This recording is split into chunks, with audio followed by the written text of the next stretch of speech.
Alrighty. So here's another thought. It's my last one about homosexuality and bisexuality and heterosexuality. So, what if the line? It takes a village to raise a family.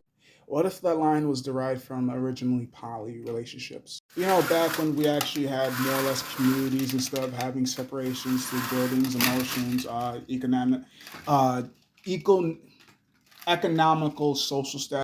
Back when, if you had a skill that I liked and admired, I was friends with you. And if I had a skill that you liked and admired, we were friends together. We'd hunt and just do shit together. And I don't know, maybe back then we slept with each other's wives, but because we understood and had a good understanding of each other, and we had all of this out in the open, it didn't bother either of us. But nowadays, you can make a deal with somebody and still get fucked over. Like, wait, you never said, even though we shook hands, signed a contract, have it on video, but you're gonna shoot me like I did something wrong. And I believe that line, it takes a village to raise a child is so very important and prominent because if you're not financially so well off that you could either choose to neglect your child or spend all the time in the child's life, what you have to realize in an average child's life, they deal with their mom, they deal with their dad. You guys are going to be the first two and the last two, typically. And then there's the teacher, there's the bus driver, there's everybody else in the there's the kids, which then means there's so many different influences that you cannot quite control, and so many people that you may or may not know. And with so many variables, you could question where you went wrong on your child, but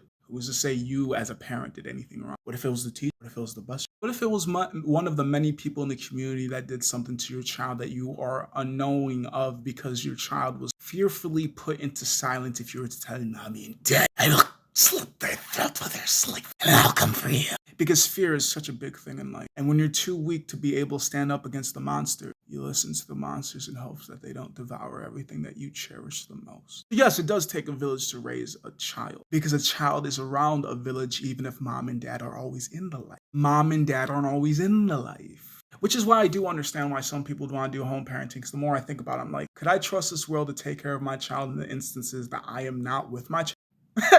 No, but I can trust spirits because I am a protected person. I am going to trust if I was to have a child. If anything is to happen badly to my child, I will be notified. I will be aware. Rather, I be the one that takes care of it, or I'd be one of the many soldiers. My child will have no fear for that ever again. That's something that I'm always going to teach my children for when I have. Fear no one, fear no thing.